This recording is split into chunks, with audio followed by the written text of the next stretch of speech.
Doctor, si gusta ya podemos iniciar. Muy bien.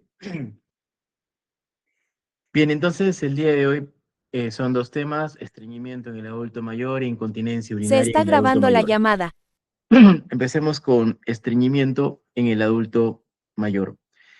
Primero, definición y conceptos claves. Cuando hablamos de estreñimiento crónico, es fundamental entender que no se trata de una enfermedad en sí misma, sino de un síntoma. Es un síntoma complejo, sobre todo en el adulto mayor. En geriatría incluso se considera un síndrome geriátrico porque no depende de un solo mecanismo, sino de la interacción simultánea de múltiples factores propios del envejecimiento. Entonces, en primer lugar, interviene el envejecimiento fisiológico, que ya todos debemos saber.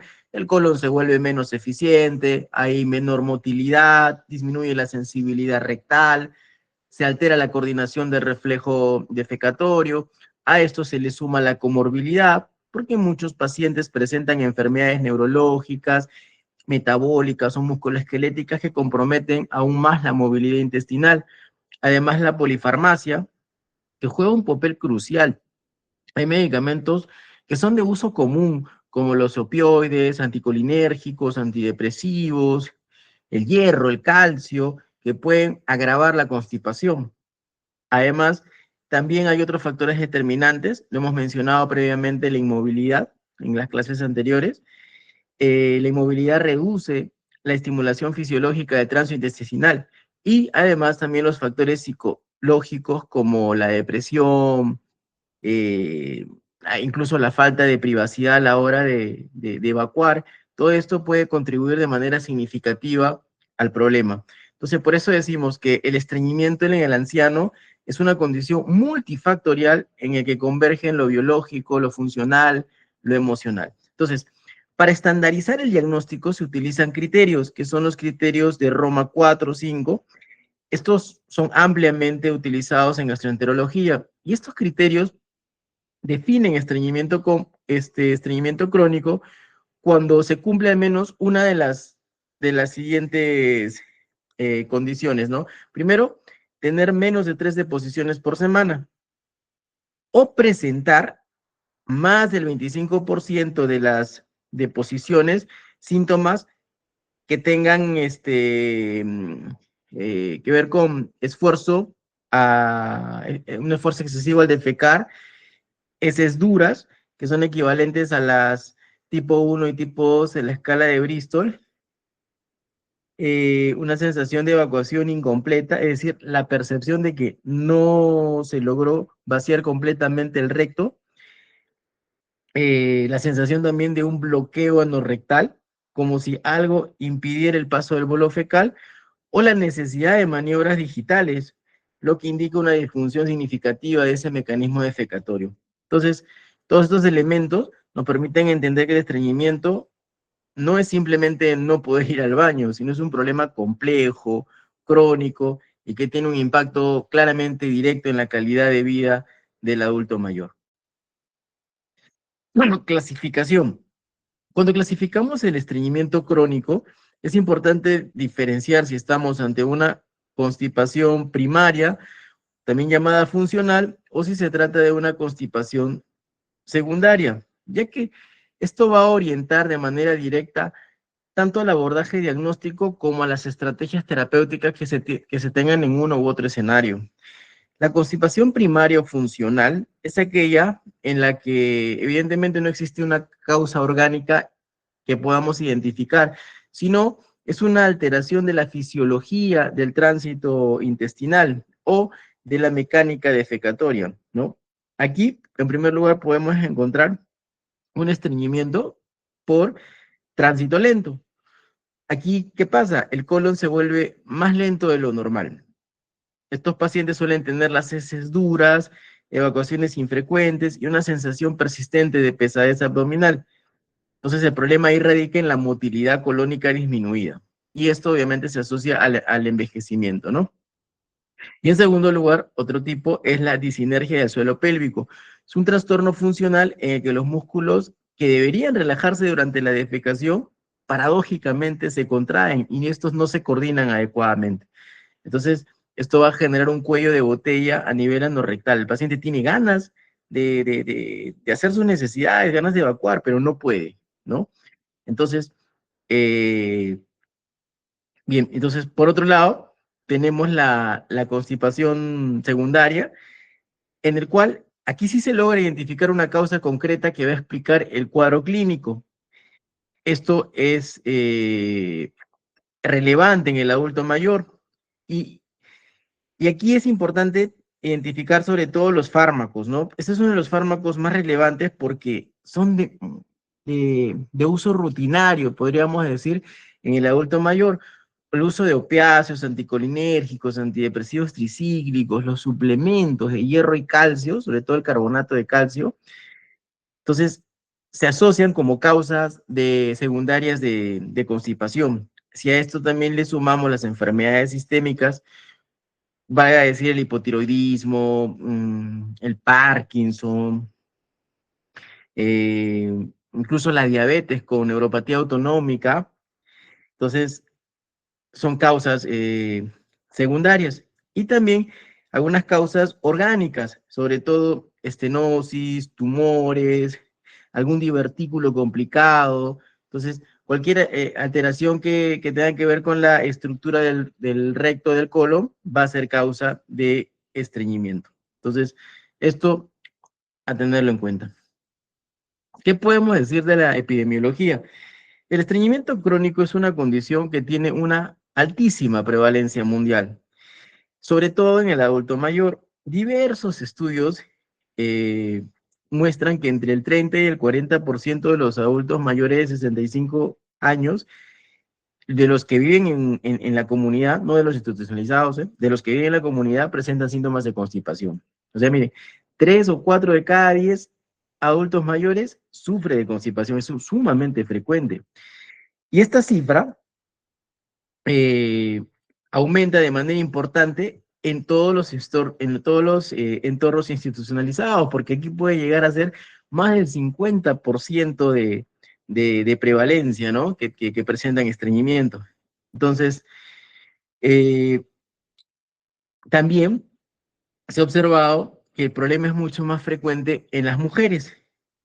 Y dentro de los adultos mayores, el riesgo se incrementa significativamente a partir de los 80 años. O sea, es mucho más prevalente por encima de los 80 años, ¿no?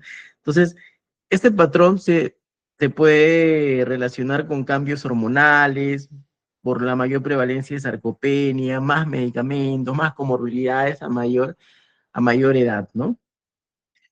Entre los factores que van a aumentar la prevalencia en la población geriatra hay elementos clave como la inmovilidad, ¿no? La inmovilidad que ya lo he explicado, disminuye esa estimulación fisiológica del tránsito intestinal, la sarcopenia, porque al comprometer la fuerza del diafragma y del suelo pélvico también contribuye a la alteración de la mecánica defecatoria. Y también el bajo consumo de líquidos y de fibra, que es bastante frecuente en el adulto mayor, ¿no? Debido pues a la inapetencia, a la disfagia esa que tiene, o incluso a la, a la misma pobreza, ¿no? Que pueden tener los adultos mayores.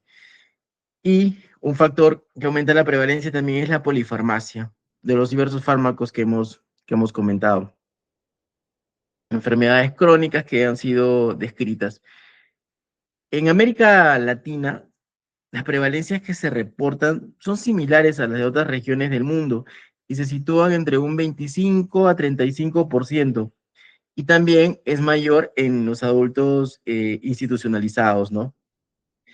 Entonces, finalmente todo esto va a tener un gran impacto en la salud pública porque el estreñimiento es una causa muy frecuente de consultas, tanto en geriatría como en atención primaria, y además porque produce un uso crónico, excesivo de laxantes, incrementa el riesgo de impactación fecal y va a generar pues costos muy importantes para los sistemas de salud, ¿no?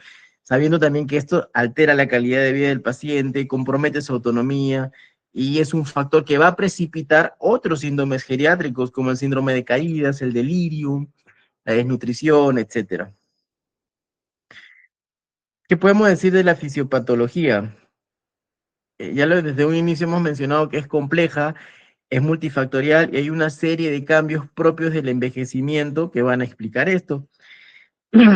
Alteraciones en en la motilidad colónica, hay menos motilidad colónica, menos motilidad de tránsito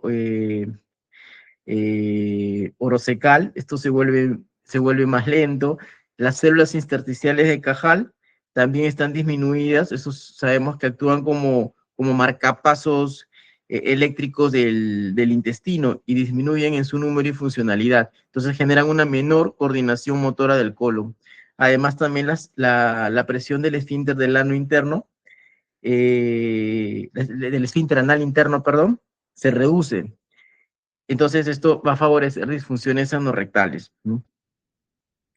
Eh, También van a haber cambios neurológicos y musculares, que esto también tiene un papel clave, porque el envejecimiento y muchas enfermedades degenerativas van a producir una degeneración del sistema nervioso entérico. Entonces, esto afecta a las redes neuronales que regulan el movimiento intestinal. La sarcopenia es esa pérdida de fuerza muscular, pero la sarcopenia del suelo pélvico es frecuente también en los adultos mayores y genera deterioro de la coordinación y de la fuerza muscular necesaria para una defecación eficaz. Entonces esto va a traducirse en una disfunción o una disinergia defecatoria, ¿no? Donde los músculos que deberían relajarse se contraen o no responden adecuadamente y eso hace que se atrapen las heces en el recto. A nivel metabólico y hormonal también hay condiciones que aumentan con la edad y que contribuyen también al estreñimiento. Algunas alteraciones tiroideas, sobre todo el hipotiroidismo, la diabetes mellitus, sobre todo cuando hay una neuropatía autonómica, incluso la deshidratación crónica, que es también común en los adultos mayores, ¿no? La polifarmacia, que ya lo hemos mencionado como causa en la fisiopatología, y factores funcionales y ambientales, ¿no? Muy bien. ¿Cuál es el impacto clínico del estreñimiento? El estreñimiento, como hemos mencionado ya, no es un simple trastorno digestivo. En realidad, el impacto clínico que tiene el estreñimiento es bastante profundo, multidimensional y, y va a afectar indudablemente la calidad de vida de los adultos mayores, ¿no? Entonces, muchos pacientes van a presentar por el estreñimiento, dolor abdominal, malestar general, un malestar persistente, anorexia, ¿no? Esta anorexia, disminución del apetito, y entonces esto incluso va a generar mayor riesgo de desnutrición.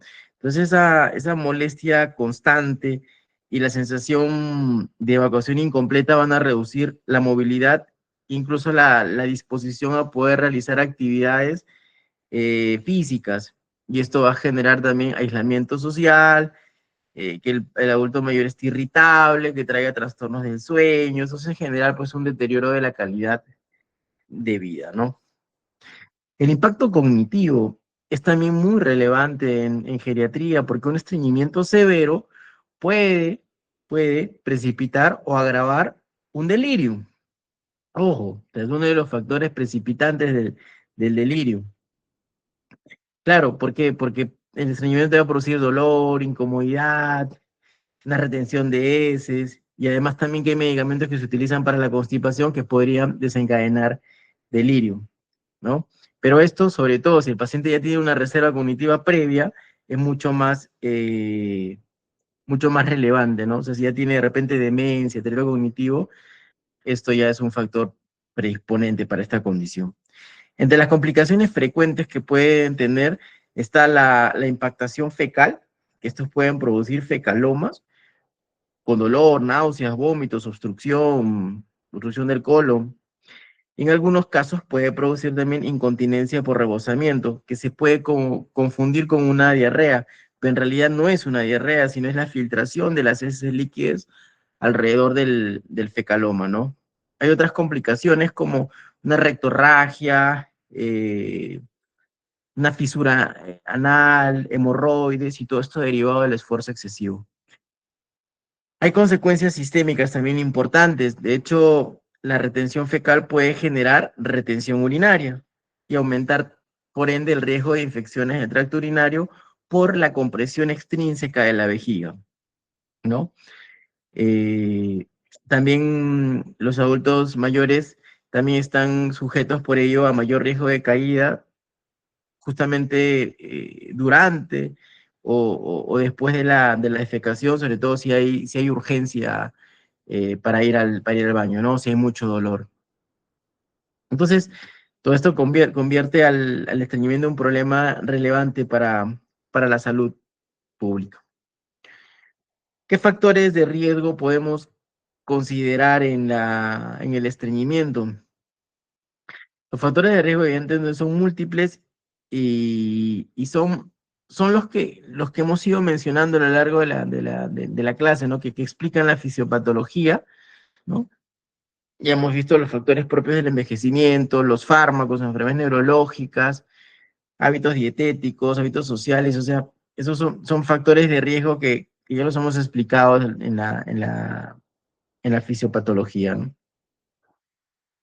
En cuanto a la evaluación diagnóstica, cuando tenemos un paciente con estreñimiento, la evaluación tiene que ser integral, tiene que ser dirigida, tiene que ser estructurada, ¿no?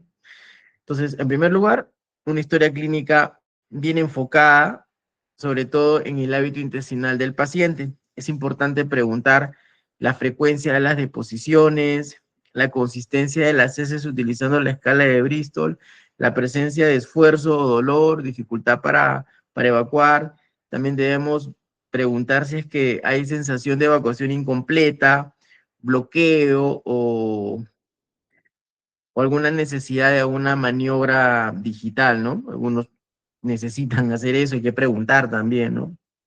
Es importante evaluar si el paciente usa laxantes, sobre sus hábitos dietéticos, sobre el aporte de líquidos y la actividad física que realiza el paciente, porque el estreñimiento puede ser consecuencia de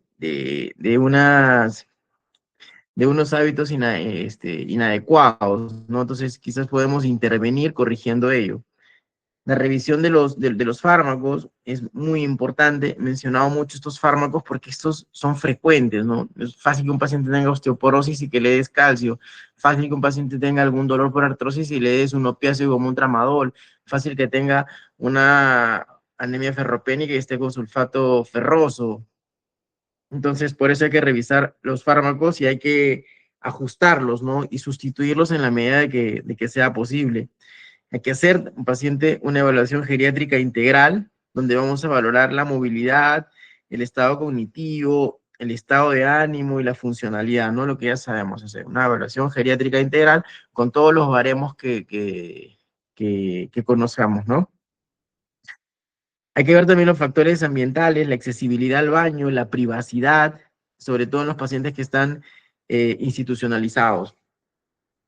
El examen físico tiene que ser completo, donde vamos a incluir la palpación abdominal para poder observar si hay o palpar si hay distensión, masa, fecalomas, valorar también el peristaltismo.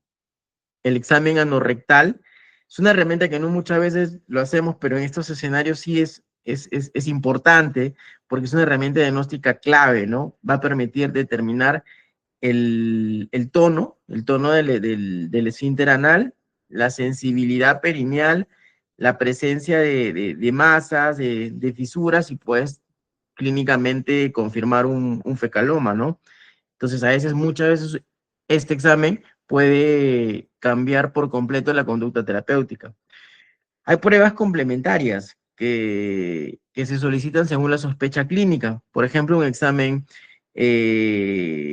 completo de orina, un hemograma, electrolitos, TSH, calcio sérico, buscando identificar las causas secundarias, ¿no? Trastornos metabólicos, hipotiroidismo.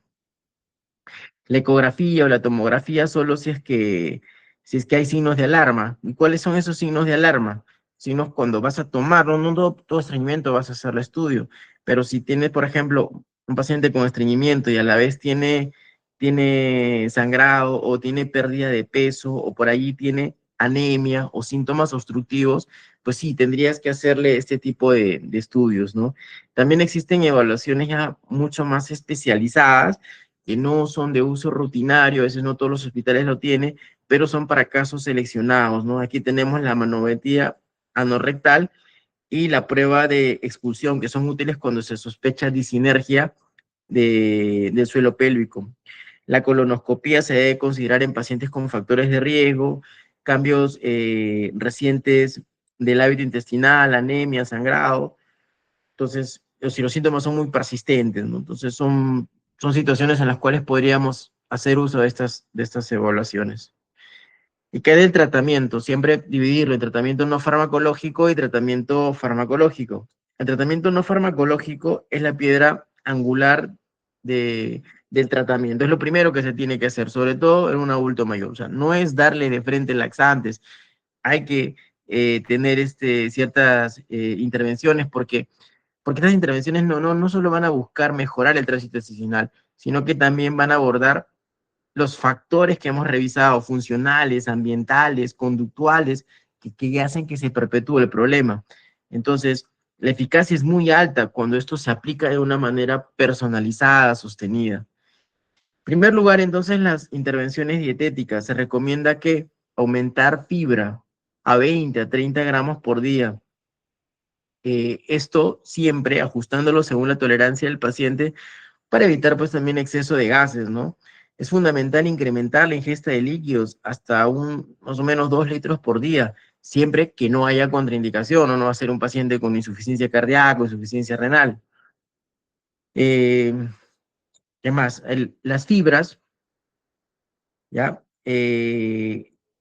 Las fibras sin hidratación, hay que recordar que pueden empeorar el estreñimiento. Por eso estas dos medidas tienen que ir de la mano. No podemos dar fibras si no le damos junto con el aumento del líquido. Ojo con eso. ¿Ya? También se estimula las frutas ricas en sorbitol, por ejemplo, la ciruela, el kiwi, también están las uvas, ¿ya? También hay vegetales y cereales integrales que van a contribuir a aumentar el volumen fecal y mejorar la consistencia de las heces. Entonces, esto es clave.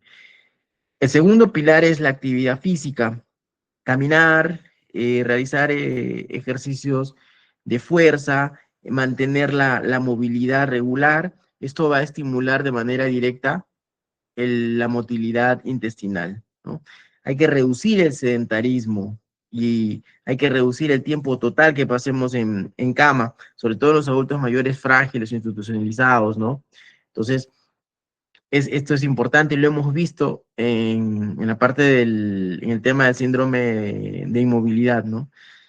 Incluso pequeñas rutinas diarias pueden tener un impacto significativo. Hay que movernos, el cuerpo está hecho para moverse.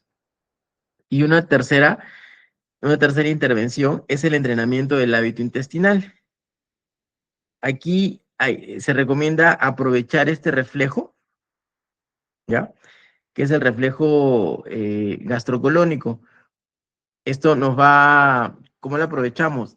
Se trata de intentar defecar unos 20 a 30 minutos después de las comidas, ¿no? Sobre todo después del desayuno. Entonces, siempre, ¿no? Eso es cuando alguien desayuna, tiene ganas de ir al baño a los minutos, pues ese es el reflejo gastrocolónico. Podemos aprovechar esto. Entonces, enseñar al paciente que se haga como un hábito, ¿no? Un hábito intestinal ir todos los días en la mañana, ¿no? Siempre pues, estableciendo pues, rutinas fijas, rutinas regulares, y manteniendo siempre, garantizando la privacidad adecuada. Estas son medidas que son altamente efectivas porque a veces la falta de privacidad o el apuro que de repente un cuidador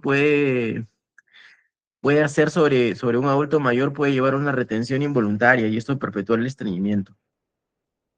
Otros factores son la modificación de los factores contribuyentes. El manejo adecuado del dolor crónico, de la ansiedad, de la depresión es esencial porque estos también generan inactividad y por ende mayor estreñimiento. Nuevamente, revisar los fármacos, parte sumamente importante, ¿no? Y hay que sustituirlos por alternativas más seguras en el caso sean estos los condicionantes del estreñimiento. Y eso es suficiente eso para poder resolver el problema, ¿ya? Mm, En los institucionalizados, pues es fundamental asegurar un acceso al baño, que haya horarios flexibles de evacuación, de hidratación suficiente. Entonces,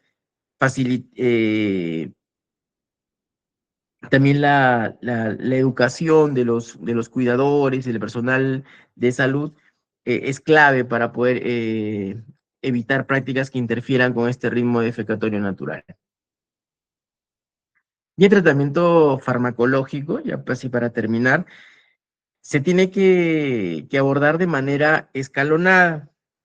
Hay recomendaciones claras, ¿no? De la Asociación de Gastroenterología Americana, la Asociación Geriátrica Americana, los criterios Roma 4, Roma 5. Entonces, establecen que debemos elegir un fármaco adecuado de forma escalonada, ¿no? ¿De qué va a depender el laxante? Porque son los fármacos que vamos a utilizar. Va a depender de la gravedad de los síntomas, de la respuesta a las intervenciones no farmacológicas, las características clínicas del paciente. Entonces, va a depender de estos factores cuál utilizar. Pero en primer lugar, tenemos los laxantes formadores de bolo, que vienen a ser el primer escalón. Aquí tenemos el psyllium y la metilcelulosa, ¿no? Estos laxantes incrementan, lo que hacen es incrementar el volumen y la humedad de las heces. Entonces favorecen una evacuación más fisiológica. Pero hay que recordar que esto es importante si es que tienen una hidratación adecuada. Por, ej- Porque si el paciente tiene baja ingesta de líquidos o riesgo de deshidratación, puede ser contraproducente, ¿no? O sea, los pacientes incluso no tolerarlos adecuadamente. Luego tenemos los laxantes osmóticos, que son los de primera elección, sobre todo el polietilenglicol. Entonces, el fármaco el laxante de elección en el adulto mayor es el polietilenglicol, es el más recomendado, actúa pues, reteniendo agua dentro del colon, ablandando las heces y estimulando la motilidad intestinal, ¿no? Otros agentes osmóticos, quizás que los utilizamos frecuentemente, no es que sea de elección, pero lo utilizamos, lo han escuchado muchas veces, es la lactulosa, ¿no? También está el lactitol, pero sobre todo la lactulosa, que es bastante frecuente, eh, son muy útiles, pero se asocian a mayor distensión abdominal y mayor flatulencia. Entonces, estos laxantes osmóticos van a ser valiosos en pacientes que tienen tránsito lento o evacuaciones infrecuentes. Luego tenemos el tercer grupo, que son los laxantes estimulantes, ¿no? Como el bisacodilo y los senócidos. Estos actúan directamente sobre el plexo mientérico y aumentan la motilidad colónica. Son útiles, son eficaces cuando se usan de manera intermitente en ciclos cortos o pueden emplearse también de forma crónica en adultos mayores seleccionados, siempre bajo supervisión médica. Son útiles en general como rescate, pero a veces el abuso puede generar dependencia o diarrea, tenerlo en cuenta. Un grupo también importante son los agentes secretores o procinéticos. Aquí tenemos la lubiprostona, la linaclotida, la plecanatida, que estos van a incrementar la secreción de agua y electrolitos en la luz intestinal y van a generar con esto mejorar la motilidad. Son útiles sobre todo para estreñimiento refractario, cuando las anteriores terapias no han sido suficientes, o sea, no han hecho no han corregido el estreñimiento. El problema es que son caros, ¿ya? Es la limitante, ¿no? El costo, entonces dificulta su uso prolongado. En pacientes que el estreñimiento es inducido por opioides, que es algo bastante común en geriatría, hay que considerar antagonistas opioides periféricos, ¿no? Como la metilnatrexona y el naloxegol. Estos fármacos lo que van a hacer es bloquear los receptores opioides en el intestino sin interferir con el efecto analgésico central. Entonces, ello los hace altamente eficaces en este grupo de pacientes. Hay que tener precaución especial en el adulto mayor que presenta características fisiológicas que aumentan su vulnerabilidad, ¿ya? ¿Cuál es el riesgo de deshidratación, alteraciones electrolíticas, algunos efectos adversos que son efectos que pueden precipitar cuadros de delirium, caídas, ¿no? Los enemas de fosfato hay que evitarlos por el riesgo de hiperfosfatemia severa y las alteraciones del calcio, y siempre hay que reevaluar antes de escalar un tratamiento. Entonces, ¿qué vamos a cambiar? Reevaluamos, priorizamos la seguridad, la tolerabilidad. ¿Ya? ¿Se pueden combinar fármacos? Podrían combinarse, ¿ya? La combinación puede ser razonable, pero siempre que se haga de manera racional. Por ejemplo, podrías utilizar un osmótico más un estimulante, pero siempre valorando individualmente al paciente, valorando su tolerabilidad. Y en cuanto a qué pasa en los casos complejos, opciones avanzadas, puede ocurrir, ¿no? Que no responde el paciente, y esto también es frecuente. Hay escenarios donde el paciente se ha intentado con múltiples laxantes, el paciente no ha respondido. Entonces, aquí son causas frecuentes de impactación fecal y de fecaloma. Estos escenarios son los más difíciles. A veces en el internado, bueno, a los futuros internos a veces tienen que estar desimpactando con su dedito. Esos casos complejos que no han respondido a nada, a veces tienen que estar haciendo eso, ¿ya? Entonces, ¿cuándo vamos a sospechar la impactación fecal o la formación de fecalomas? Cuando el paciente presenta dolor abdominal, cuando hay una diarrea paradójica por rebosamiento o algún cambio súbito como una confusión, retención urinaria, ¿no? En pacientes sobre todo frágiles o que tienen deterioro cognitivo. El manejo aquí puede incluir enemas de aceite mineral o glicerina, y en casos severos, lo que les he explicado, les he dicho, la desimpactación manual, ¿no? Pero eso siempre debe hacerse por personal entrenado y con analgesia adecuada. Pero a veces los internos ponen guantecito y ya aprenden ahí, pero en realidad sí se tiene que hacer con analgesia adecuada, ¿ya? Y hay que entrenarlos para que puedan hacer eso en caso sea necesario. ¿Qué pasa también? La constipación refractaria es otro desafío cuando el estreñimiento persiste a pesar de un uso correcto y suficiente de medidas no farmacológicas y de laxantes. Entonces aquí es fundamental evaluar el tránsito colónico mediante estudios específicos, eh, incluso hacer sobre todo manometría no rectal para descartar alguna disinergia del suelo pélvico. Cuando la manometría confirma esta alteración, el tratamiento de primera elección va a ser el biofeedback, ¿no? Es una terapia altamente efectiva que va a mejorar la coordinación muscular y puede resolver la sintomatología que tenga el paciente. Si hay sospecha de etiología orgánica, debe estar esto, hay que siempre tenerlo presente cuando aparecen los signos de alarma. Nuevamente, te los mencioné, la sangre oculta en heces, una anemia que no tenga otra explicación, la pérdida de peso involuntaria, vómitos, signos de obstrucción intestinal. Entonces, a estos pacientes pues hay que hacer una colonoscopía, ¿no? O estudios de imagen según criterio clínico. ¿Para qué? Pues para descartar tumores, estenosis, divertículos. Los pacientes frágiles y los pacientes que tienen demencia avanzada, eh, la prioridad en ellos no solo es mejorar el tránsito intestinal, sino evitar daño y preservar sobre todo el confort. En en estos pacientes, en este grupo de pacientes, el enfoque debe ser algo especial, debe ser lo más simple y humanizado posible. Hay que mantener rutinas intestinales simples, predecibles, asegurar siempre la hidratación asistida, evitar la polifarmacia innecesaria y minimizar complicaciones, o mejor dicho, intervenciones que puedan generar malestar, ¿no?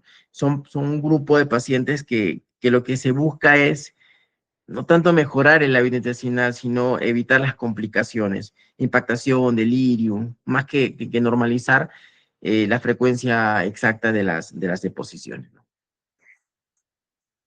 Y bien, bueno, he tratado de hacer una revisión del estreñimiento crónico en el adulto mayor, sobre todo las cosas prácticas que sean útiles en la práctica clínica.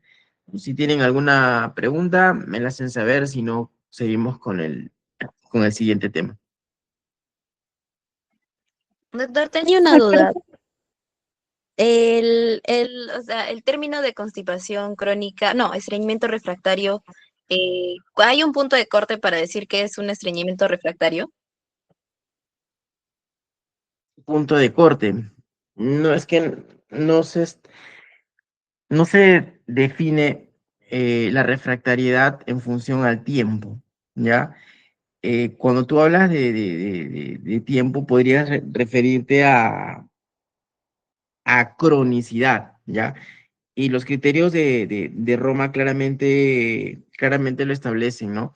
Cuando dice que el estreñimiento crónico es un síntoma, ya es un síntoma complejo y persistente, ya, que se caracteriza por una evacuación intestinal dificultosa o infrecuente, que se mantiene al menos 3 meses, pero que tenga un inicio de los síntomas que supera los 6 meses. O sea, ahí estás hablando de cortes, de tiempo, pero eso te habla de cronicidad.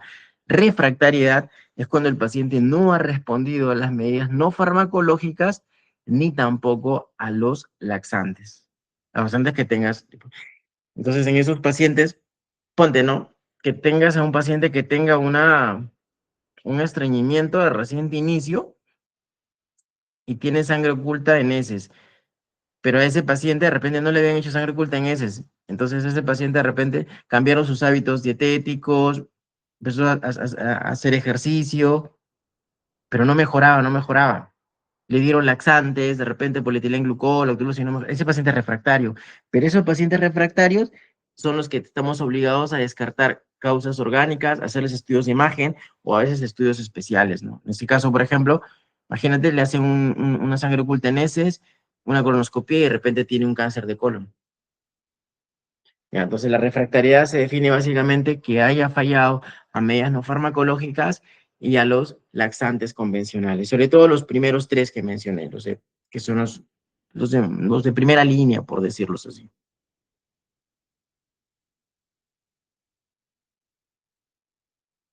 Gracias, doctor.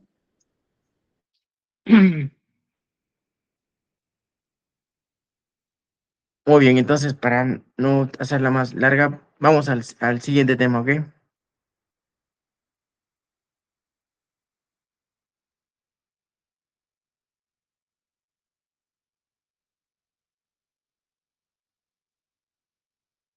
Un segundo, ¿ya? Voy a agua.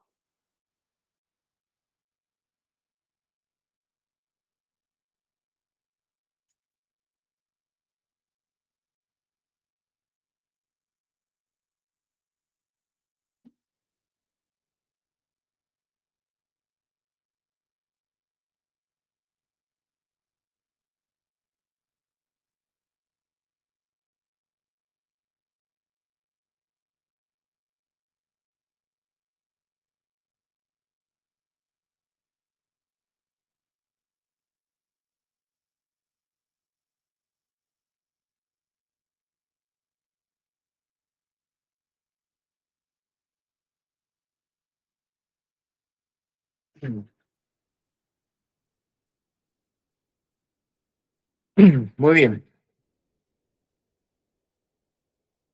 Entonces, incontinencia urinaria en el adulto mayor.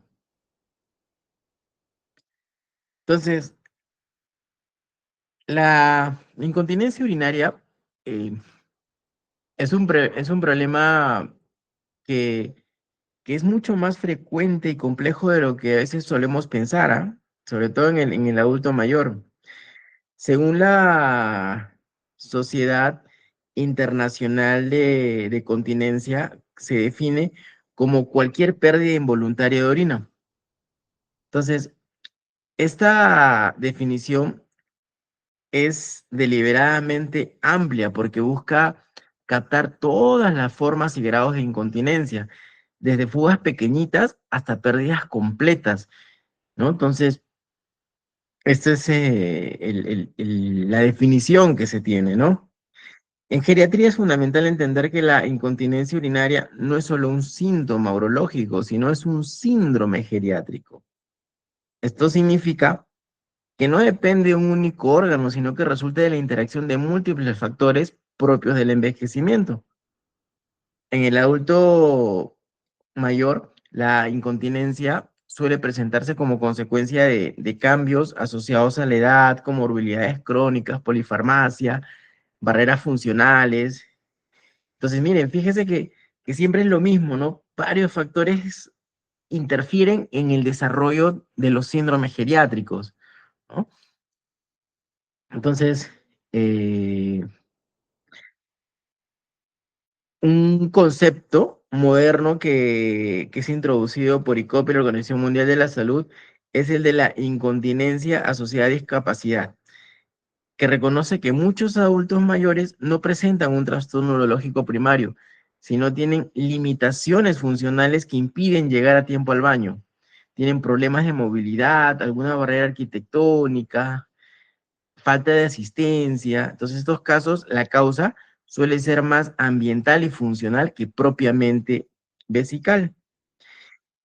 El impacto de la incontinencia urinaria en el adulto mayor es bastante profundo, se asocia con caídas, esto evidentemente no por la urgencia de poder llegar al baño, sobre todo en la noche.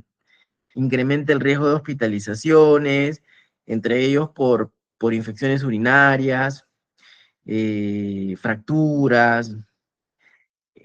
A nivel emocional, esto también contribuye al aislamiento social, hay vergüenza, ansiedad, depresión, o me orino, ¿no? Entonces, para muchos pacientes se convierte en una causa a veces directa de institucionalización, porque, porque a veces los cuidadores ya no pueden manejar las demandas que son asociadas al cuidado de la continencia.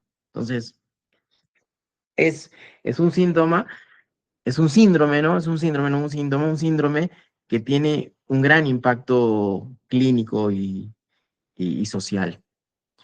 ¿Cómo se clasifica? Se clasifica en varios tipos, cada uno tiene un diferente mecanismo fisiopatológico y tiene diferentes implicancias a la hora del diagnóstico y del tratamiento. Entonces, conocer estas variables siempre es fundamental porque no se manejan de la misma forma. Entonces, en primer lugar, tenemos la incontinencia de urgencia, que se caracteriza, ¿por qué? Porque hay un escape involuntario de orina asociado a un deseo miccional súbito, intenso y que sea imposible de poder postergar. Entonces, esa es la forma más común en los adultos mayores. Y esto está relacionado con qué? Con la hiperactividad del detrusor, ¿ya? Entonces, la clave, digamos, la frase clásica que utiliza el paciente ahí es, me gana la orina, ¿no? Me gana la orina. Entonces, sobre todo cuando están a punto de llegar a casa, es cuando, la frase típica de esta incontinencia de urgencia. El segundo tipo es la incontinencia de esfuerzo, en la cual van a haber algunas pequeñas fugas, algunas pequeñas pérdidas con actividades que aumenten la presión intraabdominal.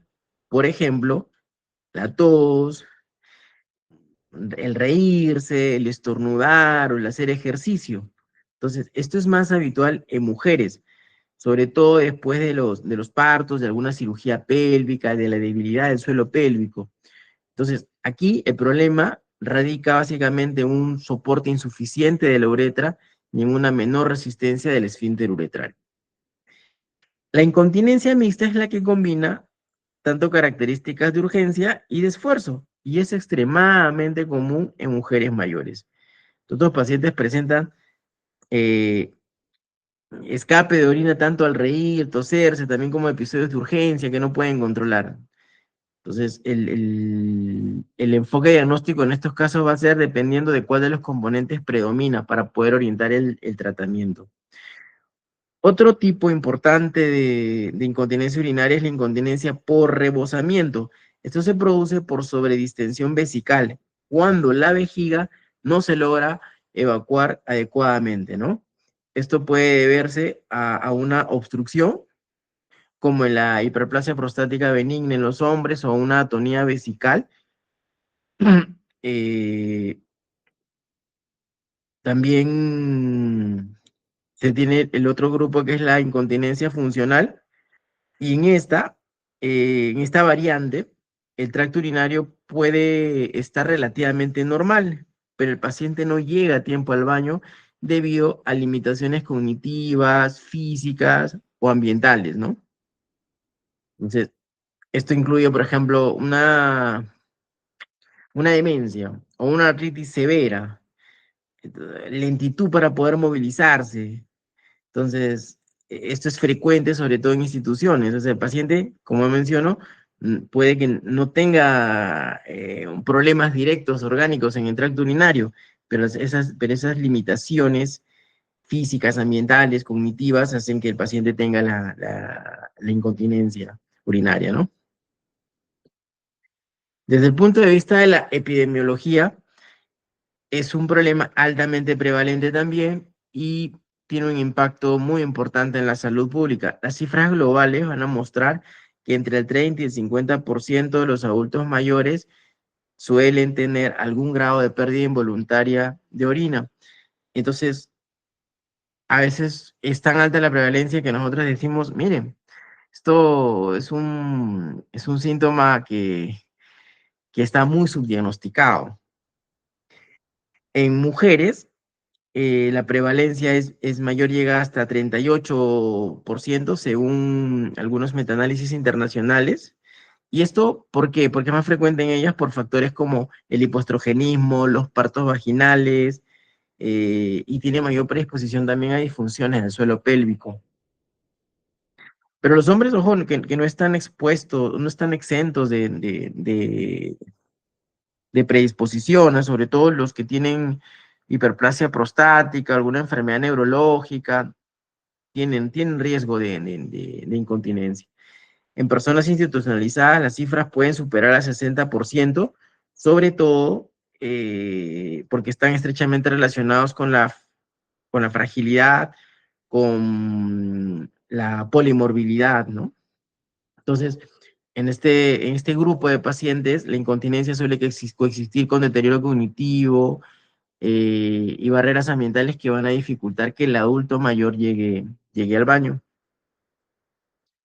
Nuevamente, es más frecuente en pacientes que tienen deterioro cognitivo, accidente cerebrovascular, Parkinson, demencia, porque estas patologías van a alterar la percepción del deseo miccional. Van a alterar también la coordinación y el control neurológico del detrusor. Por eso se asocia bastante a estos escenarios. Igual se incrementa la edad, sobre todo a partir de los 80 años, similar a lo que ocurría en el estreñimiento. ¿Y por qué? ¿Por qué 80 años? Porque es ahí donde los cambios anatómicos, funcionales, se hacen más pronunciados. La incontinencia urinaria también predice mayor riesgo de caída, fracturas, hospitalizaciones, institucionalización. Y en América Latina la prevalencia también es similar, 30-40% de los adultos mayores. Entonces, es altamente prevalente esta condición. Desde el punto de vista de la fisiopatología, es compleja y siempre tiene que ver con los cambios anatómicos y funcionales que acompañan al envejecimiento. Tenemos en primer lugar el envejecimiento del tracto urinario inferior.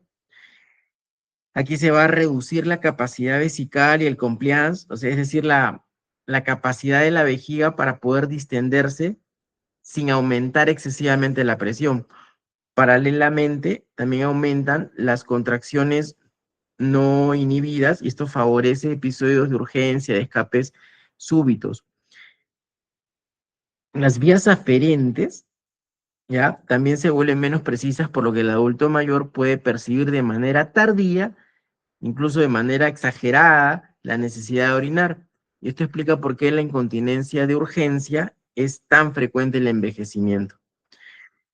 En el plano anatómico y funcional, el suelo pélvico y el esfínter uretral también van a sufrir un deterioro progresivo. Aquí se va a presentar atrofia muscular, disminución del colágeno, disminución del soporte pélvico, sobre todo en las mujeres posmenopáusicas, y esto es debido al hipoestrogenismo. Entonces, estos cambios van a hacer que comprometan la eficacia del cierre uretral frente a aumentos súbitos de la presión abdominal, y esto es lo que da lugar a la incontinencia de esfuerzo. Los cambios neurológicos relacionados con la edad es otro factor clave. Hay una reducción en la integración central, entonces hay una menor velocidad de conducción nerviosa, hay un deterioro progresivo de la conducción nerviosa, incluso hay un deterioro progresivo de las vías inhibitorias que normalmente modulan la contracción del detrusor, ¿ya? Entonces, es la razón por la cual se asocian enfermedades neurológicas también. Y si a esto le sumamos las comorbilidades crónicas, la inflamación sistémica, esto dificulta más el control del continente, ¿no? La diabetes mellitus, por ejemplo, puede producir una neuropatía autonómica y afecta la contracción vesical. Igual las enfermedades cerebrovasculares, la fragilidad, la polifarmacia, van a alterar el equilibrio entre los mecanismos de activación e inhibición del reflejo miccional. Entonces, a veces fármacos tan simples como un diurético, un anticolinérgico, un sedante, te pueden precipitar la incontinencia. ¿Cuál es el impacto clínico? Pues, si bien es cierto que la definición es que hay una pérdida involuntaria de orina, en realidad la incontinencia urinaria es un problema que afecta a la vida emocional, social del adulto mayor, porque su impacto es muy importante, ¿ya? Y es un predictor importante de un deterioro funcional. A veces es un punto de inflexión hacia la pérdida de la independencia. El paciente entonces, desde ese momento, empieza a caer su funcionalidad. Entonces, en primer lugar, una de las cosas más importantes es reconocer su impacto emocional y social, porque la incontinencia que genera que el adulto mayor tenga vergüenza, tenga ansiedad, tenga miedo también a los accidentes, a evitar situaciones sociales, porque evidentemente estos adultos mayores ante ello dejan de salir, dejan de reunirse con sus amigos, dejan de participar en actividades que antes disfrutaban, y esto va a contribuir a lo que he mencionado, que es el aislamiento social, ¿no? Entonces, con el tiempo, esta situación va a presionar en una baja autoestima, y eso va a facilitar síntomas depresivos. En el ambiente físico, la incontinencia es un factor importante de riesgo de caídas y de fracturas. ¿Por qué? Porque la urgencia nocturna y los apuros para poder llegar al baño y a esos trayectos a veces que están mal iluminados aumentan el riesgo de caídas. La mayoría de caídas son en la noche. Y aquí las fracturas de cadera son las complicaciones más temidas, ¿no? Porque basta que un paciente se caiga y que se fracture, deterioro funcional, hospitalizaciones, pérdida de autonomía, que vienen y se aceleran muy rápido y empiezan a aparecer, ¿no? También hay mayor utilización de los servicios de salud. La incontinencia urinaria va a hacer que consulten más por infecciones urinarias, por, por dermatitis, que van a consultar por caídas. va a haber más hospitalización, más reingreso, entonces eso genera un mayor costo sanitario. Las complicaciones dermatológicas es otro aspecto muy importante porque la humedad puede causar una dermatitis asociada a la incontinencia, entonces pueden haber infecciones cutáneas por hongos, por bacterias, a veces úlceras por la humedad que van a afectar esa piel frágil del adulto mayor. Y estas lesiones a veces son dolorosas, difíciles de tratar y también favorecen la dependencia. Pueden producir, evidentemente, institucionalización y aumento de la mortalidad, porque la incontinencia urinaria predice el ingreso a centros geriátricos. Entonces, es sumamente importante, ¿no? O sea, es un síntoma que debe ser evaluado con seriedad y no como algo normal de la edad. ¿Cuáles son los factores de riesgo en el adulto mayor? Como no es un fenómeno aislado, sino es el resultado de la interacción de múltiples factores, es importante comprender estos factores para poder identificar a los pacientes más vulnerables y poder diseñar alguna intervención preventiva efectiva. El principal determinante es la edad avanzada. A partir de los 75, 80 años, el riesgo de incontinencia aumenta de forma marcada, de forma evidente, porque por la explicación fisiopatológica que hemos dado, ¿no? Que te va a producir disminución de la capacidad vesical, menor control neurológico, mayor debilidad muscular. Entonces se crea ahí un terreno propicio para los distintos tipos de incontinencia. El sexo femenino es otro factor importante por el embarazo, partos vaginales múltiples, el hipoestrogenismo, ¿no? Entonces, esto se va acumulando y se hace más notorio también con el paso de los años. El deterioro cognitivo, que lo hemos mencionado, la polifarmacia, que juega un papel también central, eh, sobre todo porque aquí es donde ocurre la polifarmacia por las múltiples comorbilidades que tengan los pacientes. El deterioro funcional marcado, o sea, por ejemplo, la sarcopenia, la lentitud de la marcha, mayor riesgo de caídas, esto va a contribuir a la dificultad para poder llegar al baño. Entonces, aquí va a haber una urgencia miccional justamente por esa razón, ¿no? La sarcopenia también va a generar debilidad en el músculo del abdomen, de los muslos, de la pelvis. Entonces, esto afecta la movilidad y la capacidad para poder mantener el cierre uretral.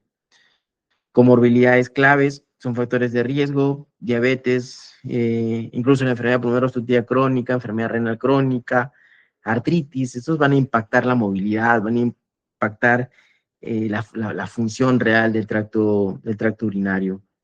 La obesidad, un factor de riesgo que va a aumentar la presión intraabdominal y va a favorecer la disfunción del suelo pélvico, sobre todo en las mujeres, ¿no? Las barreras ambientales, es muy, muy importante en pacientes institucionalizados, y la fragilidad, ¿no? La fragilidad, esta disminución de las reservas fisiológicas que le generan, eh, digamos, generan que se relacione estrechamente con la incontinencia urinaria, ¿no? La evaluación diagnóstica, cuando tenemos un paciente con incontinencia urinaria o con síntomas que nos sugieran ello, eh, tenemos que hacer una anamnesis dirigida. Es fundamental, pues, caracterizar el tipo de pérdida. De repente son pequeños volúmenes, o en qué momento aparecen, si aparecen ante el tos, esfuerzo, si ocurren de forma súbita o asociada a urgencia, o si se presentan durante la noche o al intentar llegar al baño. Entonces, todas esas preguntas tenemos que realizarlas, ¿no? Además, hay que ver también si el paciente ha tenido algún antecedente, alguna cirugía pélvica, obstétrica, síntomas urinarios, de repente disuria, poliacuria, porque pues eso nos puede orientar a una causa secundaria. La revisión detallada de medicamentos, hay un acrónimo, DIAPRS, que nos hace recordar las causas reversibles de incontinencia. DIAPRS, ahí está el delirium, infección urinaria, atrofia vaginal, fármacos, etc. Hacer igualmente una valoración, un enfoque geriátrico, una valoración geriátrica integral para poder valorar la movilidad, el riesgo de caídas, la funcionalidad en las actividades básicas e instrumentales de la vida diaria, para hablar también el estado cognitivo del paciente, y esto nos va a ayudar a poder diferenciar entre una incontinencia verdadera o una incontinencia funcional, ¿no? Recuerden que lo habíamos mencionado, que era uno de los tipos de incontinencia. Una herramienta diagnóstica sencilla pero bastante útil es el diario miccional. Idealmente durante una semana, 3 a 7 días. Esto va a permitir conocer la ingesta de líquidos, los horarios de micción, volúmenes urinarios, y en qué momento aparecen estos episodios de urgencia o incontinencia, ¿no? Entonces, con esto podemos identificar patrones, ¿ya? Que nos van a poder ayudar a la hora de la intervención terapéutica. El examen físico es fundamental y hay que siempre valorar de manera general, pues el estado de hidratación, edemas, movilidad, pero a nivel de la región abdominal, tenemos que descartar siempre el globo vesical, ¿ya? En mujeres es importante evaluar si tiene prolapsos, atrofia vulvar, cómo es el tono del seno pélvico. En los hombres, la palpación de la próstata es clave y puede aportar datos relevantes. Entonces, aquí el tacto retal también es importante para poder identificar fecalomas. ¿Por qué? Porque ya lo mencioné anteriormente que puede ser una causa de incontinencia urinaria. Pruebas complementarias siempre se van a utilizar en función de la sospecha clínica, el examen completo de orina y los exámenes urinarios son necesarios para poder descartar alguna infección urinaria o una hematuria. Si por ahí sospechamos obstrucción o vacío incompleto, también podemos valorar a través de la ecografía de residuo miccional, que es una prueba sencilla, una prueba no invasiva. La ecografía renal y vesical también se va a indicar ante ciertas sospechas, de repente hidronefrosis, litiasis. Y la urodinamia no es un estudio en general de rutina en geriatría, pero se utiliza para casos complejos, refractarios al tratamiento, o cuando por ahí el paciente es candidato a cirugía. Y nos va a permitir aquí claramente diferenciar con precisión si esto es por una hiperactividad del detrusor o una disfunción del esfínter, ¿no? ¿Qué hay de tratamiento no farmacológico? Siempre la primera medida, la primera línea de tratamiento es el tratamiento no farmacológico. Entonces, muchas veces intervenciones son mucho más efectivas, más seguras que cualquier medicamento. Siempre lo no farmacológico es clave. Y aquí hay que buscar objetivos, que tenemos que modificar los hábitos, fortalecer mecanismos de control y poder reducir los factores contribuyentes, ¿no? Entonces, factores contribuyentes de la incontinencia. En primer lugar, entonces, tenemos las medidas conductuales. Aquí tenemos el entrenamiento vesical que incluye espaciar las micciones, aplicar técnicas de inhibición de urgencia, esto sobre todo útil en casos de incontinencia de urgencia. Entonces, consiste básicamente en enseñar al paciente a resistir el deseo inicial de orinar, progresivamente aumentando los intervalos entre las micciones para poder mejorar la capacidad vesical. ¿Okay? También tenemos las micciones programadas y el prop deboning, ideal en deterioro cognitivo. Aquí lo que se trata es tratar de acompañar y recordar al paciente los horarios de ir al baño. Entonces son estrategias ideales en pacientes que tienen deterioro cognitivo, porque aquí el problema no es la vejiga, sino la falla en la iniciativa a veces de ir al baño. También tenemos el reentrenamiento funcional, un tratamiento funcional que va a ayudar a pacientes a recuperar alguna secuela motora necesaria para poder llegar a tiempo al baño. Sobre todo los pacientes que han tenido accidentes cerebrovasculares, entonces hacer el reentrenamiento funcional. Los ejercicios del suelo pélvico, eso es otra herramienta esencial, sobre todo aquí en la incontinencia de esfuerzo. Estos ejercicios lo que van a hacer es fortalecer los músculos elevadores del ano y del esfínter uretral. Entonces, esto le va a dar un mayor soporte ante un aumento súbito de la presión abdominal. Lo más importante aquí es que esto puede incluso, digamos, mantener la eficacia de esta intervención en adultos de 70 u 80 años, siempre y cuando, claro, que la técnica sea correcta, que cuente con supervisión, idealmente pues con un médico rehabilitador, un fisiatra que se especialice en suelo pélvico, pero estas medidas, mire, se mantienen incluso en los adultos mayores, mayores de 80 años. Modificaciones del estilo de vida también complementan estas intervenciones no farmacológicas. Hay que ajustar la ingesta hídrica, evitando sobrehidratación, así como consumo insuficiente.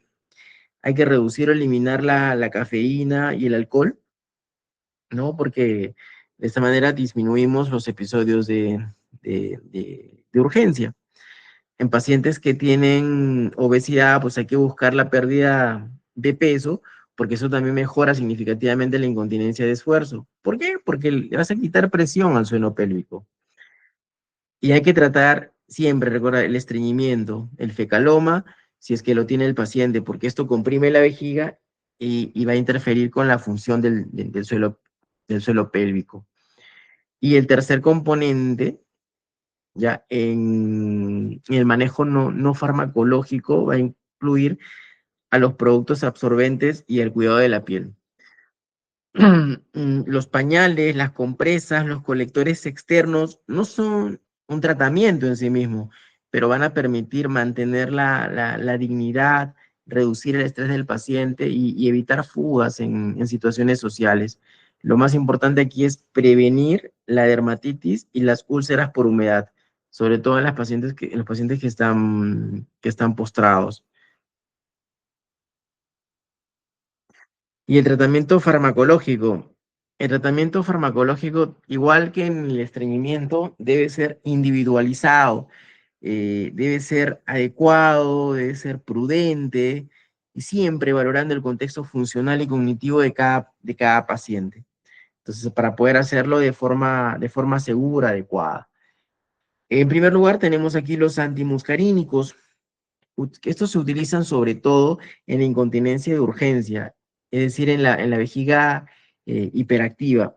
Estos fármacos se incluyen la oxibutinina, la tolterodina, la solifenacina, la darifenacina y la fesoterodina. Entonces, son efectivos para poder reducir la frecuencia miccional, la urgencia, reducir los escapes que se asocian a ello. Sin embargo, hay que recordar que el problema es que en los adultos mayores hay que tener cuidado porque se asocian con deterioro cognitivo. Ojo, los antimuscarinos muy buenos, pero tienen riesgo de deterioro cognitivo. Entonces, por eso se recomienda preferir moléculas que sean más selectivas, como la darifenacina y la solifenacina, y aquella sobre todo que tenga menor penetración al sistema nervioso central, ¿no? Una alternativa moderna para muchos adultos mayores es los agonistas beta-3 adrenérgicos, sobre todo el mirabegrón. El mirabegrón tiene una eficacia muy similar a los antimuscarínicos, pero claramente tienen un perfil de efectos adversos mucho más favorable. Entonces, como estos no afectan el sistema cognitivo, no alteran la cognición, ni tampoco producen boca seca, ni estreñimiento, entonces va a ser útil en pacientes frágiles o que ya tengan riesgo de deterioro cognitivo. Pero el problema de ellos es que pueden producir elevación de la presión arterial. Entonces hay que controlar a los pacientes, sobre todo si tienen hipertensión arterial previa, hay que tener en cuenta esto. También tenemos en las mujeres posmenopáusicas, sobre todo las que tienen atrofia vulvovaginal, podemos utilizar estrógenos tópicos, ¿no? Esto es una herramienta que sobre todo para poder disminuir los síntomas irritativos, ¿no? Que tenga el paciente. Con ello se va a mejorar pues, la calidad del epitelio urogenital. Y esto puede a su vez reducir la urgencia y la frecuencia de ir al baño.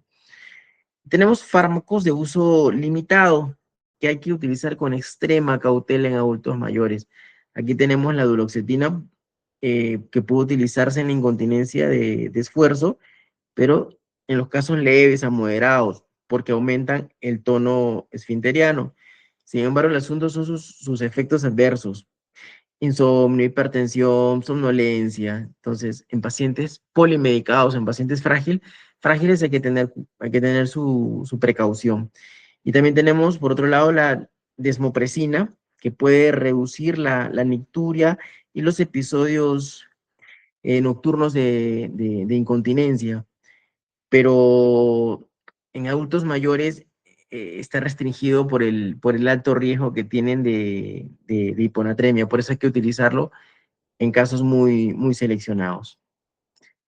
¿Y qué hay de las intervenciones masivas y el manejo en los casos complejos? Cuando la incontinencia urinaria persiste a pesar de las medidas conductuales, a pesar del tratamiento no farmacológico o de repente una terapia farmacológica que ha sido inicialmente aplicada de forma adecuada. Entonces ya estamos ante casos complejos que ya requieren intervenciones avanzadas, ¿no? Entonces esto no es de primera línea, pero deben indicarse con criterios de selección muy cuidadosos, sobre todo en los adultos mayores, polimedicados o pacientes frágiles. Eh, tenemos algunas opciones quirúrgicas, ¿no? Como, bueno, ya esto es un poquito ya de que lo van a ver seguramente en urología. Tenemos en las incontinencias o veces urinarias de esfuerzo, una de las opciones quirúrgicas son los sling y la colposuspensión. Y esto es para incontinencia urinaria de esfuerzo, como he mencionado en las mujeres, ¿no? Eh, lo que va a hacer es ofrecer un soporte adicional a la uretra para poder mejorar el cierre durante las actividades que aumentan la presión abdominal. Y también tenemos en pacientes luego de la prostatectomía, un esfínter urinario artificial, ¿no? Una opción de referencia. Entonces, es un dispositivo mecánico que lo que va a hacer es imitar la función del esfínter. Entonces, le va a proporcionar continencia en este tipo de pacientes, ¿no? Que han quedado con esa secuela, por decir luego de la exéresis de la próstata. Por los pacientes que tienen vejiga hiperactiva refractaria, o sea, aquellos que no te van a responder a ningún antimuscarínico, no te van a responder al mirabegrón, a intervenciones conductuales, hay dos terapias que podemos utilizar, que es la toxina butulínica intravesical. Esa toxina butulínica lo que va a hacer es actuar bloqueando la hiperactividad del detrusor. Entonces reduce de manera considerable la urgencia y estos escapes. Es una técnica bastante eficaz, pero puede producir lo contrario, retención urinaria. Entonces hay que utilizarla con cautela en los adultos mayores. Y la otra técnica es la neuromodulación sacra o neuromodulación del nervio tibial posterior. Lo que hace es modular las vías nerviosas responsables del almacenamiento vesical. Entonces esas intervenciones son muy útiles en casos seleccionados y ofrecen una mejoría significativa en pacientes que tienen resistencia a otros tratamientos. La neuromodulación es mínimamente invasiva y la toleran bastante bien los adultos mayores, ¿no? Muy bien, he tratado de que la revisión les sea útil, dadas las cosas que son importantes, ¿no? Para que puedan tener una idea de cómo hacer un abordaje adecuado de la incontinencia urinaria en los adultos mayores, ¿no? Muy bien, doctores, ¿tienen alguna pregunta? Igual la clase se las voy a pasar, así que no se preocupen. Al parecer no hay preguntas, doctor.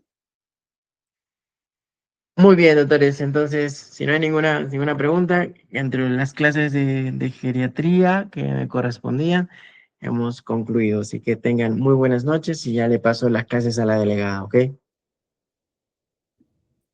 Muchísimas gracias, doctor, y que bueno, como ya nos vamos a ver en clase al menos que pase unas bonitas fiestas.